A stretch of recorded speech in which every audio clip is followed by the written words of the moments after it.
স্বরাষ্ট্র মন্ত্রণালয় থেকে ২টি গাড়ি পিলখানায় এসে বিডিআর সৈনিকদের জন্য বরাদ্দকৃত ইউনিফর্মের ৯ থাম কাপড় নিয়ে যায়। এরকম একটি ঘটনা নিয়ে ভান্ডারের সুবেদার ইসহাককে জিজ্ঞেস করে কাপড় কোথায় নিয়ে যাওয়া হচ্ছে। তিনি জানান এসব কাপড় স্বরাষ্ট্র মন্ত্রণালয়ে নিয়ে যাওয়া হচ্ছে।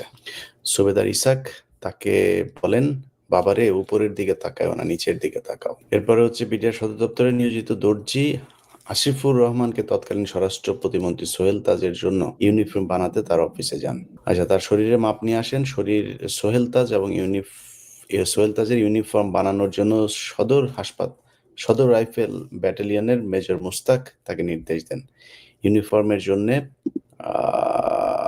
ইউনিফর্মের জন্য মাপ নিতে বিডিআর হত্যাকাণ্ডে গুরুত্বপূর্ণ ভূমিকা পালনকারী ডিএডি তৌহিদ আকাশকে সোহেল তাজের অফিসে নিয়ে যান। আচ্ছা, এরপর হচ্ছে সোহেল তাজের শরীরের মাপ নিয়ে তার কিছুদিন পরেই তিনি ইউনিফর্ম তৈরি করে সোহেল তাজের অফিসে পৌঁছে দেন। তবে ইউনিফর্ম এর কোনো র‍্যাংক লাগানো হয়নি, কিছু ডিপ সাইন ছিল। তৎকালীন স্বরাষ্ট্র প্রতিমন্ত্রী সোহেল তাজ প্যারেড দেখতে আসবেন বলে তার নিজের জন্য একটি ইউনিফর্ম বানাচ্ছেন। আচ্ছা, এমন অভূতপূর্ব ঘটনা অন্যান্য অফিসাররা জানতে পারলে তাদের মধ্যে ব্যাপক কৌতূহল সৃষ্টি করে এবং তারা অনেকেই ইউনিফর্মটি দেখেন। সোহেল তাজ এবং শেখ সেলিমের উপস্থিতিতে ভারতীয় গোয়েন্দা সংস্থার ২৪ জনের একটি কিলার গ্রুপের সাথে বৈঠক হয়। এটা হচ্ছে আমাদের প্রিয় সোহেল তাজ ওরফে বডি সোহেল।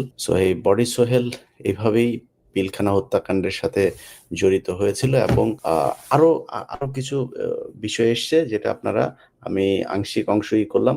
সোহেল তাজ বলেছিলেন হত্যাকাণ্ড ঘটনার পরেও তিনি বলেছিলেন যে বন্ধু প্রতিম দেশের সহায়তায় বিডিআরকে পুনর্গঠন করার ঘোষণা দিয়েছিলেন এবং তৎকালীন সময়ে যুগান্তর পত্রিকায় একটা কলাম তিনি লিখেছিলেন যে একবিংশ শতাব্দীতে যাতে আধুনিক সীমান্তরক্ষী বাহিনী গড়ে তোলা যায় সে লক্ষ্যে সরকার কাজ চালিয়ে যাচ্ছে। বিডিআরকে পুনর্গঠন করে তাদের প্রশিক্ষণের উন্নয়ন কর্মকাণ্ডে প্রতিবেশী দেশগুলোর সহায়তা নেওয়া যেতে পারে। তিনি বলেন বন্ধু প্রতিম দেশের সহায়তা নিতে কোনো সমস্যা নেই। ৬ মে ২০০৯ সালে যুগান্তর পত্রিকায় তিনি এই কলাম লেখেন, এই বক্তব্য দেন।